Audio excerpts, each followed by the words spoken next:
there's a lot of what this guy did for me last year baked into those rankings. And some of that is just, was your offense good or was it not good? Right? And that can really elevate.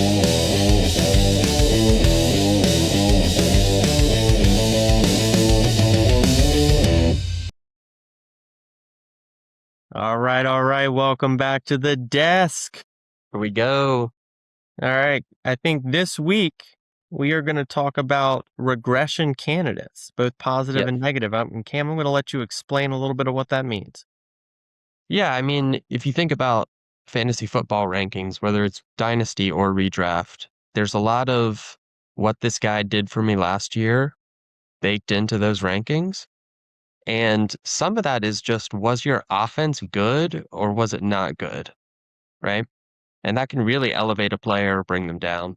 So we're looking at offenses as a whole that we think maybe you should be looking to buy these players or maybe you should be looking to sell these players just on the basis of their anticipated regression. So we're shot calling here a little bit. We understand, right? We're putting our foot in the ground and understand the caveat, asterisk. If your starting quarterback goes down for the year, you may not finish where you were expected to. If Josh Allen tears his ACL in week 3, the Bills aren't going to be a top 5 offense.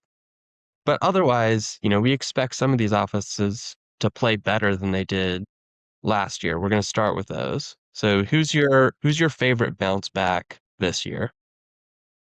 I think Tampa Bay Buccaneers is one of my favorite bounce backs this year. Reason being is they had this odd combo last year of very veteran wide receiver room and very young wide receiver room.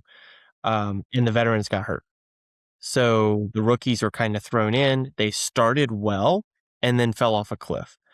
So I think they kind of caught the injury bug, along with, quite frankly, quite a few of the teams that are on our positive list. Um, but I see Tampa being a bounce back. They're going to have an easier schedule in what I still think is a pretty winnable, very winnable division. Pretty cake division. Yep. Yeah. So and still an offense that on paper it's going to be pretty good. I mean, you've got Godwin, as long as he's healthy, Ibuka, who's going to have much more of a prominent role this year, Bucky, who I believe was injured for a period last year. So you've got guys. Yeah. I like sort of Egbuka and Bucky as holds right now in their sort hmm of 4th round hmm price range. And buys, I'm all over Godwin, McMillan, and even like Purdy or Baker in the 6th. Yep. Give it to me all day. Yep. For Who you me, got? Philly is Yeah. the bounce back candidate. I mean, this one's a little bit obvious. Their offense totally rocked in 2024. I Yeah. don't really know what happened in 2025, but they'll have a bit of an easier schedule. They won't have made such a deep playoff run. I like Barkley at his 6th round price, the best of all those veteran running backs, Taylor, Jacobs, CMC, uh, Derrick Henry, all those guys at their price. Barkley in the 6th, give it to me all day. And I And you got think to Devonta remember, Smith and AJ Brown could bounce back too. as an AJ Brown owner, I'm God, please. And you got to remember too, with the running backs you just listed. I mean, CMC just had a career year. Taylor had a career year. Barkley came off of his career year, had a little bit of a downer. Yep. So yeah, I agree. That's exactly what we're talking about in this video. It's like, is this guy low just because he had a down year last year? And if this offense bounces back, all of a sudden it's top 5 overall potential again? I mean, as a Commanders fan, I hope it doesn't happen. But speaking of bounce Yeah. back candidates, Washington Yes. Commanders. I mean, Jaden being out last year, most of last year, is clearly one of the, if not the reason why our offense was just terrible. Um, I think we're making additions. We've added a lot to the offensive line and running back room, which is all going to be helpful. I see us also adding to the receiver room. McLaren's going to be back. We've got Chig coming in as tight end, who's more athletic than Ertz at his old age was. I know we'll miss Ertz from a tactician standpoint, but we're adding more offensive weapons. We're changing the offensive scheme. Teams seem to figure Kingsbury out by year 2 anyway. So I see the Commanders as a bounce back. I think if you could buy or get any of these guys pretty early, or late in a draft, a McLaren who's getting older later in a draft, a Chig at tight end way late in the round, 18, 19. I think all that's good. Interesting to see what else we do in free agency or come draft time. Very cool. My last, I would stake my life on it. This offense is better next year team. It's actually the Chargers. And this Mm. is probably the highest offense that we're going to talk about as like a positive regression offense because they were still top 10, top 12, something like that They had what? No last year. offensive line? Yeah, but the whole offensive line's coming back.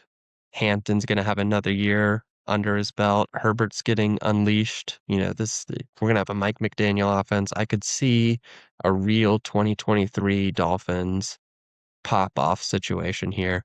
I think Herbert's better than Tua ever was. Hampton's probably just as good as Achan. Yep. Uh, so love that offense Go Heels, baby. going into this year. Yep. Let's talk about some of the offenses that we do expect some positive regression from, but that we're maybe a little more worried about than those first four. Minnesota Vikings. Yes. That's a team that just has way too. Anybody who has Justin Jefferson on their team should be a stellar offense, bottom line. And they were horrible last year. So, do I think Kyler Murray is a Super Bowl winning quarterback who's going to come totally revitalize the franchise? No. But I do see them as a bounce back candidate. I think he's going to be better than 9. I think he's going to get the ball to Justin freaking Jefferson, and they're going to be just fine this year. And Kyler has been able to support wide receivers and Yeah. tight ends before. Yes. McBride did fine with Kyler. E-Hop, when he was there, was great with Kyler. Pretty much I everybody think except there is hope. Harrison Jr. was great when Kyler was there. True, true. But MHJ was also hurt and didn't do that great with Yeah. Brissett either. So I think Mhm. I agree. This offense primed to recover, but there is the Kyler uncertainty. Similar for me, Las Vegas Raiders. You're getting a Whoa. new uncertain quarterback. Yeah, I mean, granted, Vegas was the worst offense in the NFL. It would be hard for them not to positively regress. But, Genty, Yeah. I'm seeing some drafts where Genty's going at the 1-2 turn, other drafts where he's falling almost to the 2-3 turn, Mhm. anywhere in the late second round. Mhm. Absolutely. I'm certainly taking his situation over Achan's this Oh, year, yeah. and you get the age boost. Brock Bowers should have a bounce back from injury, and Mendoza's going to be better for that offense than Yep. Gino was last year. Yep. That's fair. One that should bounce back that I am nervous about is Baltimore Ravens. Okay. Um, you know, once again, faced some injuries last year with Lamar. They were on paper, should have easily been a playoff team and just kind of bombed it. But they're in a little bit of turmoil. So, do I think they're a positive regression team? Yes, but they have a new coach. The running back now, Derrick Henry's old. Their Old receivers are Zay Flowers, and then they who knows? so Rashad Bateman. they Yeah. should be better, especially if Lamar is healthy. Kind of a question mark. Yeah, I think for even when they started last year, the first 3 or 4 games where Lamar was healthy, they were absolutely rocking. I think Zay Flowers was the Yes. wide receiver 2 or wide receiver 3 Yes. overall in that time period. So I agree there. Ravens are our prime candidate. I'll say similar, elite quarterback coming back from injury would be the Bengals. Mm, This offense was super high flying in 2024.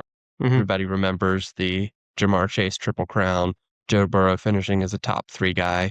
But Yep. that same offense also supported T. Higgins as like a top 5 receiver in points per game too, and Chase Brown as a clear RB1. So I don't see any reason why that can't repeat so long as Joe Burrow's healthy. I think maybe the only one of those that you're really buying at much of a discount right now is T. But I love him at that price range. If you've got a competitive team and you're deciding between Brian Thomas Jr. and T. Higgins, I don't know, man. Maybe take the guy that has done it. Yeah. The guy, I mean, like you said, T. Higgins 2 years ago was a top 5 receiver. and Jamar Chase is the number one receiver. So when that offense kicks, if they can find a way to protect Joe Burrow, which that's been the issue for every year he's been in the league, they can find a way to give him just a minutia of help. That's a top 5 offense.